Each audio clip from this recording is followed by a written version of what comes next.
you guys just talk amongst yourselves or whatever. Do I have a favorite scene? Pat is asking. I would say the scene that is my favorite in some ways literally came to me in a dream. And for those of you who have read it, it's the scene. Well, actually, let's see if I can find it.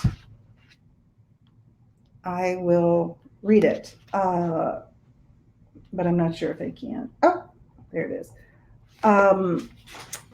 I was at the point in the book where I was finishing up the section about her romance with Sean, Maisie's romance with Sean, and I needed that one. Not even sure if I thought of it as a scene, but a metaphor or an anchor or a something that really just wrapped up what Maisie was feeling about Sean at the end of their time together. And I had a dream one night about my dog, and this really did happen in my own childhood. And, you know, we're talking about something that happened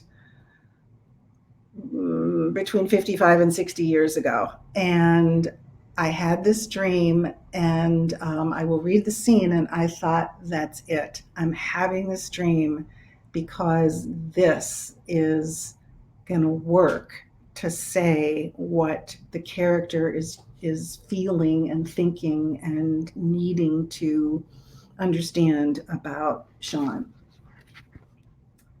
Why can't I just be nice to him? I have a bad feeling about this, that's why. I think about the time our dog Ilsa found a nest of baby bunnies up at the farm. When she poked her nose into their little burrows, the babies did their very best to scatter. Ilsa zeroed in on one of them. She chased after it and scooped it up in her mouth, and in one quick, amazingly efficient movement, she broke its neck. Then she trotted back to the house with the limp little corpse, lay down in a patch of sun, and began to groom it. My parents took the bunny away from her. They put Ilsa inside the house while they buried it deep in the woods. After a while, they let her outside again. A couple of hours later, Ilsa was back in her same place, her face and paws caked with dirt and leaves from unearthing the bunny. She licked it all over, trying to clean it off. My parents built a fire. They held Ilsa's collar and made her watch as they tossed the bunny carcass into the fire and let it burn. When they let go of her collar, Ilsa went into the flames. She poked in and out of the fire repeatedly, moving the bunny a little bit more each time until she had removed it from the fire altogether. She trotted back to her spot while we all watched in shock and horror and awe. Ilsa didn't want to eat the bunny or harm it further in any way. She had claimed this bunny as her own. She wasn't going to give it up.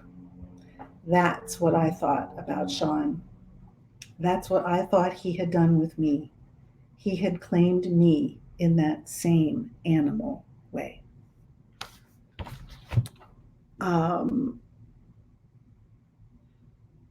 Okay, Michelle is asking, she said she can't remember if I had finished this book before moving into my new place, which I'm in right now. And that's a really good question. Yes, I had. I had finished it, and I think I had even pretty much finished the final edits. But her point is a good one in that I moved from the ground level to a high rise, and it's a significant change in perspective, literally and figuratively. I also moved in with my partner, which is another gigantic change in perspective. That did not actually impact anything about this book, but it's pivotal to the book that, once I get this launch relatively well underway, we'll get back to. The fifth novel I'm working on deals very predominantly with a change in perspective, and both literally in the character moving and figuratively in her, an event that happens to her, sort of her past catching up with her. And I am trying to weave in the actual pandemic and talk about that very figuratively.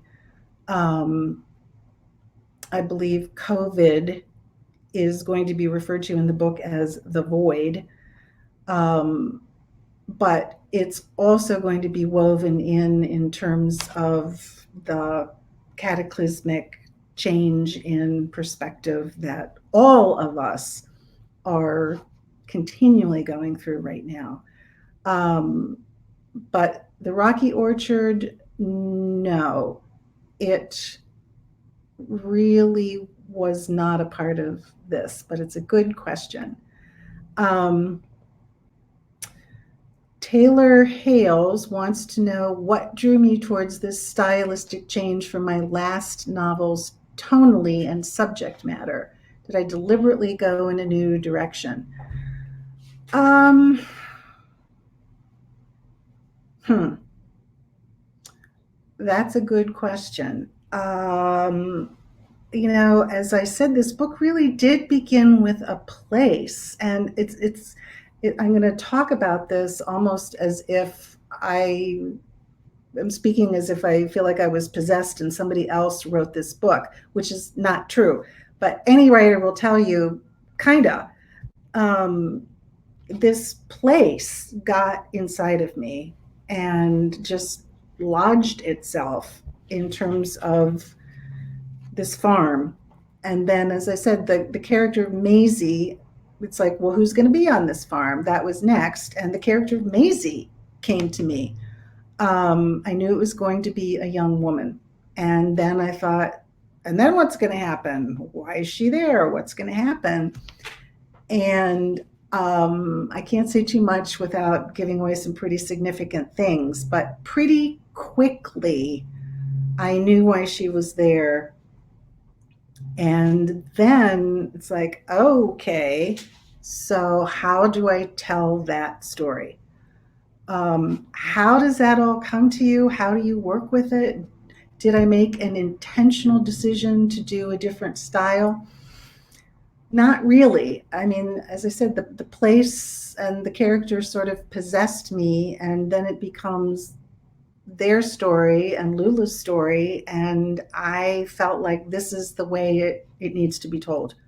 Um, and it came together, as any of the people who saw early drafts will tell you, it came together slowly and differently, and I made some pretty major changes in structure and ordering, which despite the fact that I say I'm never going to do that again, I'm never going to use an outline, I'm going to do Scrivener, it's not going to happen. I'm just always going to write the way I write, which drives me crazy, but it's the way I write. I'm never gonna, I can do outlines, but I'm not gonna follow them.